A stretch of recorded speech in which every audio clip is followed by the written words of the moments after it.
Bien, intentaré no aclarar, sino más bien problematizar una noción que me parece que tiene que ver con varias unidades de aprendizaje de las cuales estoy a cargo como docente en la universidad, es decir, las que tendrían que ver o están cerca, digamos, bajo la Academia de Salud Mental, que son todas aquellas que versan sobre la práctica clínica, la atención a pacientes, etcétera, en la licenciatura en psicología, y por el otro lado con las que, la única que doy que tiene que ver con la Academia de Ciencias Sociales, que es teorías psicosociales y subjetividad. Bien, una noción que comparten, seguramente no es la única, pero una que me interesa discutir con los alumnos, con ustedes, es la noción de sujeto, ¿no? Que es una noción muy complicada y que a veces me parece ha tenido deslizamientos de los cuales no siempre son benéficos o que de alguna manera el lenguaje hace suyo y que, como pasa con todas las palabras, incorporamos de cierta manera, pero no siempre ayuda, porque a la hora de pedirle una modificación al concepto que siempre tenemos, volvemos a reproducir, digamos, solo una acepción, por ejemplo, que supongo que debe de pasar mucho con las palabras. Bien, leeré muy poquito de este diccionario de filosofía de Nicolás Bagnano, está editado en Fondo de Cultura Económica. Es un texto de filosofía clásico, es decir, no uso un texto mucho más vigente, pero aún así me parece que puede ser útil la lectura de estas dos acepciones que son muy interesantes, ¿no? Leo y luego, si se puede, comento algo. Sujeto, de latín subjectum, suppositium, que es un poco una parentela de los conceptos en latín subjectum y suppositium, que es interesante acercarlo a la suposición, por ejemplo, ¿no? En inglés subject, en francés sujet, en alemán subject y en italiano soggetto, soggetto, ¿no? Es muy interesante cómo en italiano el soggetto ya, no sé si llamarle así, la misma, el mismo verbo y su conjugación nos apunta, empuja a otra lectura, sujeto, ya como sujeción, como amarrado, lo sujetado, etcétera, ¿no? Término que ha tenido dos significados fundamentales, dos acepciones. Primera acepción. Aquello de lo que se habla, a lo que se le atribuye cualidades o determinaciones, o a lo que tales cualidades o determinaciones son inherentes. Aquello de lo que se habla. Es muy interesante esta noción porque es sujeto acá querría decir, y en inglés me parece que está mucho más clara esta noción porque en inglés los jóvenes cuando se inscriben a una materia en la secundaria, en la preparatoria, a eso le llaman subject, es decir, a la materia, a la unidad de aprendizaje, si ustedes quieren, en términos de cómo se están manejando hoy en día las universidades.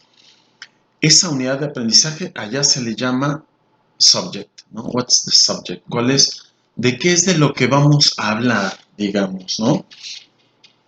Por lo tanto, aplica muy bien, incluso si avanzamos un poco, digo, no tenemos tiempo en tanto, pero si avanzamos un poco en Aristóteles, este subject también está emparentado de alguna manera con la materia.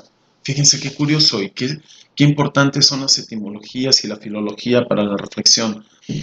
En inglés se puede decir what's the matter o the matter, what's the matter, en relación a cuál es el problema, what's the matter, y eso también de alguna manera tiene que ver con materia. ¿Cuál es la materia? O en español, digamos que estamos más acostumbrados a esa noción. ¿Qué materias tienes en la escuela? Uno puede preguntarle a un joven, ¿no? ¿Cuáles son tus materias? ¿Qué cosas vas a revisar? Evidentemente, eso es, viene la palabra de sujeto, ¿no? Por lo tanto, me perdí, acá está. Esa es la primera acepción, de aquello de lo que se habla. Hay que retener mucho esa noción porque vamos a contrastarla. Segunda acepción, el yo, el espíritu, la conciencia como principio determinante del mundo, del conocimiento o de la acción, o por lo menos como capacidad de iniciativa en tal mundo. Evidentemente aquí la noción, la definición nos jala a una cierta posición epistemológica, es decir, que ya abre la posibilidad de pensar el problema del conocimiento y está más emparentado, creo, con la noción más o menos cotidiana y coloquial que tenemos de sujeto o que usamos de sujeto. Es decir, el sujeto se emparenta al yo en esta nueva definición, al yo racional, al sujeto del conocimiento, etcétera, ¿no? De tal manera que uno supone o llega a suponer que cada vez que uno dice yo, lo cual no siempre es así, ese que habla está hablando de algo. Es una cosa media complicada, pero no siempre tenemos, no porque el sujeto hable quiere decir que hay una cosa en cuestión, digamos, ¿no? Espero haber sido claro. A ver, entonces, ¿por qué recuperar esta problemática en las unidades de aprendizaje que tienen que ver tanto con la psicología clínica como con la psicología social? Porque cuando pensamos en el tema es un efecto de otra cuestión, ¿no? ¿De qué se va a hablar? ¿De qué se va a discutir? ¿Cómo se va a trabajar aquello de lo que se va a discutir? Tenemos, digamos, dos instancias, ¿no? Una previa que es el colchón teórico epistémico discursivo y luego el sujeto que es the matter, aquello de lo que se va a trabajar, ¿no?